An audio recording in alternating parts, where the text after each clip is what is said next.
Hello again, everyone. Welcome to another edition of Focus Vandalia. My name is Rich Hopkins. I'm the communications manager for the city.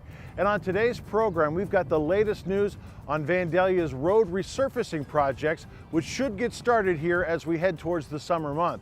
We're also going to check in at the Vandalia Recreation Center, where there's some great new and exciting programs underway. Also, we'll stop by the Vandalia Senior Citizen Center, where Kelly Lundquist is helping to celebrate Older Americans Month all May long. But our first stop today is here at the Vandalia Municipal Building, where the last few days we've had a new visitor welcoming our new city manager to town. And as you're going to find out, Jon Crusey has hit the ground running. The end of April officially marks the beginning of the Jon Crusey era here in Vandalia. Crusey was named in March to take over for former manager Rob Anderson, who left in November. And while he may be new to Vandalia, he's definitely not new to public service. So I've been in public service for about 25 years in a wide variety of positions. I spent about 16 years with the city of Sydney. Before I left, I was their assistant city manager for economic development and personnel. I spent 3 years as village administrator in Groveport, Ohio, which is southeast Columbus.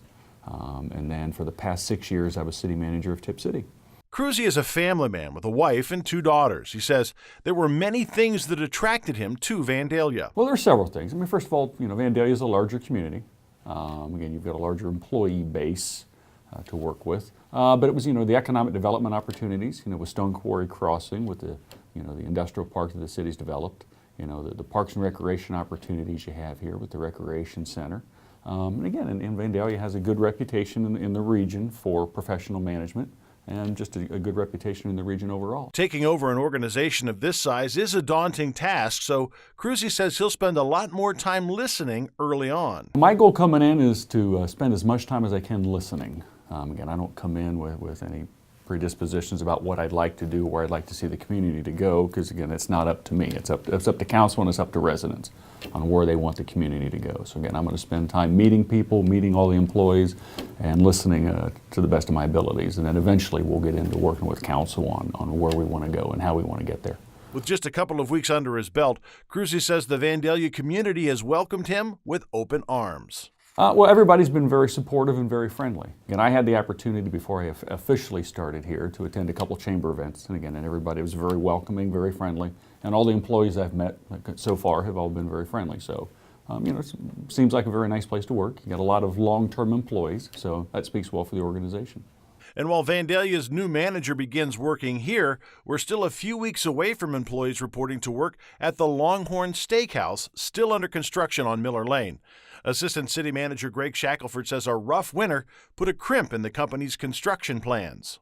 They had planned on opening in April. Obviously that didn't work out for them, but it looks like the building, the exterior is really coming along now.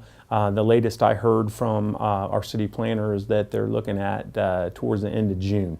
So we should be seeing that.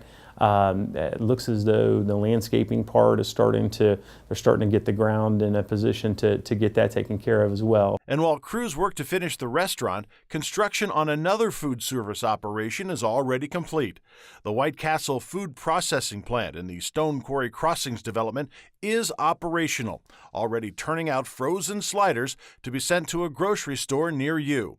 Shackelford says the company held a ribbon-cutting event that was very well attended. There was probably between 80 to 100 people that came to the event. The Lieutenant Governor, Mary Taylor, showed up to the event, and that was one of the reasons that they scheduled it the way they did. But the White Castle engineering team has done a great job with that facility. They put a couple of windows in that you can walk down the hallway, and the folks were able to look through and see, and they didn't have to stop their manufacturing processes, and it was just a really, really nice event. The plan is to carefully grow the Vandalia operation to add new employees over the coming years. And who knows, there may be even more growth in the future. They have within that facility an area that they could do a sister manufacturing process for the frozen food packaging that they're doing, as well as within their site plan, they could down the road, maybe somewhere in the next 5 or 10 years, break ground on a second building. Right across the street from the White Castle plant is an empty lot that might one day be home to another large-scale employer. Shackelford says he's still in talks with the company looking to build a logistics center, possibly here in Vandalia. That project is codenamed Lakota. I think we're really close to potentially putting that together. It would be directly across the street from White Castle. They're looking at just under 20 acres, and it would be over 200,000 square foot facility, potentially another 100 plus employees in a 3-year period, and who knows down the road how big that could be. From the economics of business to the economics of your household, Montgomery County's auditor is on a mission to find folks who qualify for the Homestead Exemption, which could be a large cash savings for folks who qualify. It's a property tax credit for senior or disabled homeowners. What it does, it exempts from property taxes the first $25,000 worth of value on their property. So if you own a $50,000 home, it cuts your property taxes in half. If you own a $100,000 home, it cuts it by a quarter. While the credit is dependent on the value of your home, Keith says in Vandalia the maximum credit available is sizable. $600 is significant money, I think, for anyone who's living on a fixed income, senior citizen, retired. So again, it's a good program, and we want anyone who's eligible for it, we want them to take advantage of it.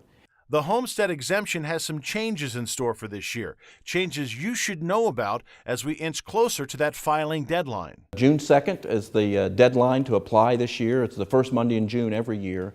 And what makes it significant this year, there's some big changes that were enacted by the legislature last summer. And so there's now an income test in order to qualify. Now, the people who have been on the program in the past, they don't have to worry about that. Anyone that was on the program prior to 2014 will continue to stay on the program, receive the same benefits as they did before. They don't have to reapply, and they don't have to meet the income requirement. But anyone who's newly eligible this year is subject to an income test, and it's $30,500. If anyone who makes $30,500 or less, 65 years of age, or permanently disabled, owns their own home, well, they qualify, but they have to apply by June 2nd. Keith says that on top of folks who've used the exemption in the past being exempt from that income test, so too are people who've been eligible in the past, even if they've never applied before. So those are the ones that are really, it's really important that if there's anyone out there who was qualified in the past but failed to apply, if they need to apply by June 2nd, this is their last opportunity. They have a window of opportunity between now and June 2nd to apply without having to meet the income test. If it all sounds too complicated to figure out, Keith says help is available. We have a hotline, what we call our Homestead Hotline. It's a 225-4341. They can call our office. We'll be happy to send them an application. They can go on our website at mcauditor.org/homestead. There's information there.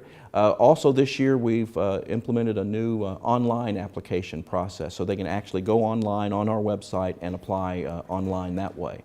Senior citizens are not only getting a break on their property taxes, they're also getting some well-deserved kudos from Vandalia's Senior Citizen Center.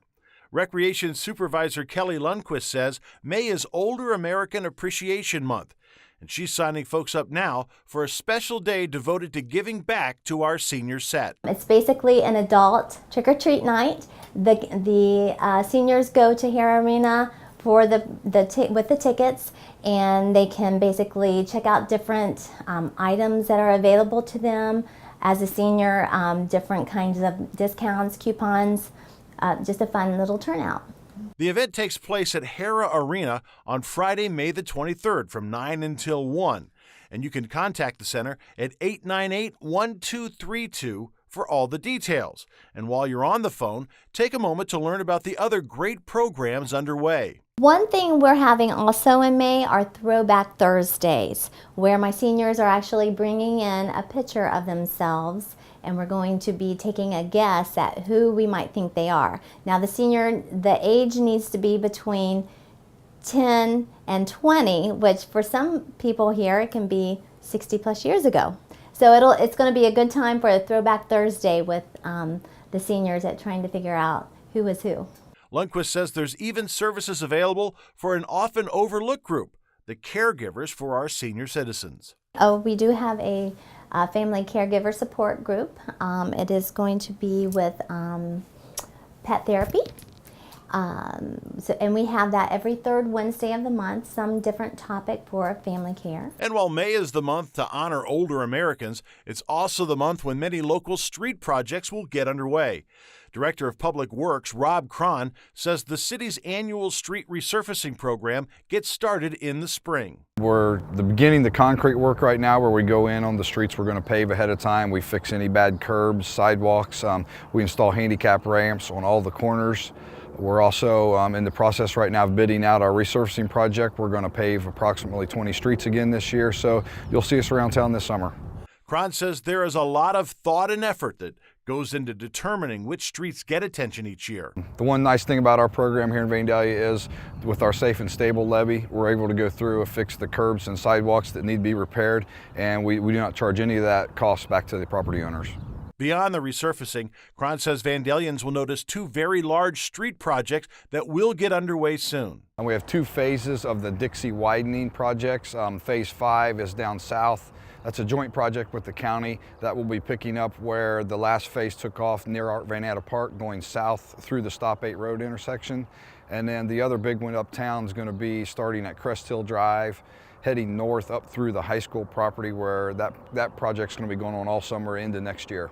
Before the widening part of that project can take place, crews must first go in to prepare the area for the new roadway. Some of that work is happening right now. The work you see out there right now going on is by the private utility companies, DP&L, Vectron, AT&T as well. They have to move their facilities out of the way to accommodate the widening, so when the contractor gets in here to start on the road work, they'll be ready to go. Now to a quick mention of a local program that's dedicated to teaching high school kids about the dangers of drinking and driving. The entire junior and senior class at Butler High School recently had the opportunity to observe a mock crash, demonstrating the worst-case scenario of a drinking and driving accident.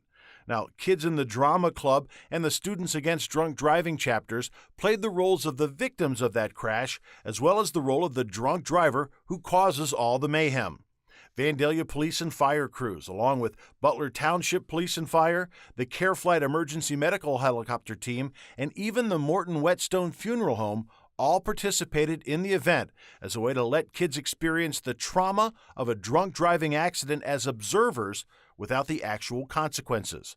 Organizers say that the event takes a lot of work to put together, but if it saves one child from a horrific crash like this one, well, then it's all worth it. Our next stop is at the Vandalia Recreation Center, where Athletic Supervisor Alicia McCracken is signing folks up for a number of special programs in a wide array of sports, including baseball. Vandalia Parks and Rec has partnered with Pat Carlisle and the high school basketball team to offer a one-day basketball camp, kindergarten through second grade, on June 1st here at the Rec Center. We're super excited to work with Pat and his coaching staff and team to offer this one-day camp. While the baseball camp is a one-day deal, there's another program that will last throughout the summer months, a special developmental league for volleyball. We are bringing back a program that we haven't had for a couple years, the Girls Youth Volleyball.